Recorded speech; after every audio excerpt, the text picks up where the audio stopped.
After 680 days of war, more Israelis are saying enough. Troops still deployed, captives still in Gaza, the conflict dragging on.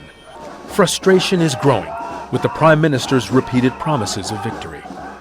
Families of the captives held in Gaza declared a national day of action, calling a strike and blocking roads to demand Benjamin Netanyahu reach a deal with Hamas, something he has so far refused to do. Today we stop everything to save and bring back the hostages and soldiers. Today we stop everything to remember the supreme value of the sanctity of life. We decide to call to everyone in Israel, to all the citizens, to stop, take a day and stop all the country in one saying, please release the hostages, bring them home, and stop the war. Unlike global demonstrations condemning Israel's genocide of Palestinians, these protests are focused inwards. The grief and anger limited to Israeli suffering.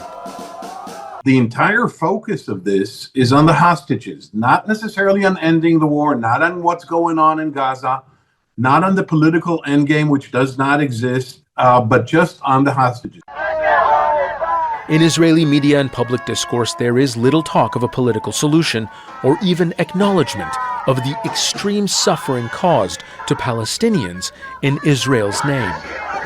As Netanyahu pushes to clear Gaza of its population, and as his military continues to commit war crimes and to perpetrate genocide, the vast majority of Israelis are calling not for an end to the occupation or an end to the starvation and killing of Palestinians, but for the protection of Israeli lives.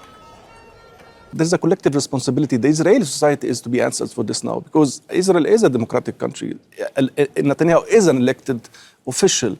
So there's a collective responsibility for the Israeli society here. So it is not one person's war. It's an entire state's war against another nation under occupation. And this has to be recognized. The Israeli government says about 50 captives remain in Gaza. Fewer than half are believed to be alive. Netanyahu insists military pressure is the only way to secure their release. The reality? Almost every Israeli captive so far has come home through negotiation, not force. Zein Basravi, Al Jazeera. Don't miss out. Get the full picture. Subscribe to Al Jazeera for reliable news, expert insight. Like, share, stay ahead.